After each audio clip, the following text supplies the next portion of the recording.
মদন মামা আমার কাছে টাকা নেই, আমাকে একটি লটারি দিন না, আমার অনেক দিনের ইচ্ছা আমি একটি লটারি কাটবো। না বাচ্চা, আমি তো তোমাকে ফ্রিতে লটারি দিতে পারবো না, তাহলে আমার অনেক বেশি লস হয়ে যাবে। তুমি বাসায় গিয়ে টাকা নিয়ে আসো, তাহলে আমি তোমাকে লটারি দিতে পারবো। মদন মামা আমার কাছে টাকা নেই, প্লিজ আমাকে একটা লটারি দিন না। বাচ্চা, আমি তোমাকে ফ্রিতে লটারি দিতে পারবো না। তবে তুমি একটা কাজ করো, তুমি তোমার হাতের এই মোবাইলটা দিয়ে মদন মামার ইউটিউব চ্যানেলটি সাবস্ক্রাইব করে দাও, তাহলে আমি তোমাকে একটা লটারি দিতে পারি। আচ্ছা ঠিক আছে, আমি মদন মামার চ্যানেলটি সাবস্ক্রাইব করে দিতেছি। সাবস্ক্রাইব করে দিয়েছি। আরে থ্যাংক ইউ, তুমি মদন মামা চ্যানেলটি সাবস্ক্রাইব করেছো।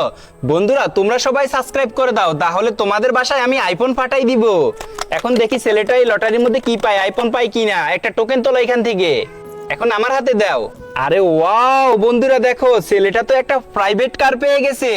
ওয়াও দেখো বন্ধুরা, ছেলেটার প্রাইভেট কার। ওয়াও কি সুন্দর প্রাইভেট কারটা, এটা এখন আমি বাসায় নিয়ে মজা করে খেলবো। তোমরা সবাই মদন মামার ইউটিউব চ্যানেলটা সাবস্ক্রাইব করে দাও। ইয়ে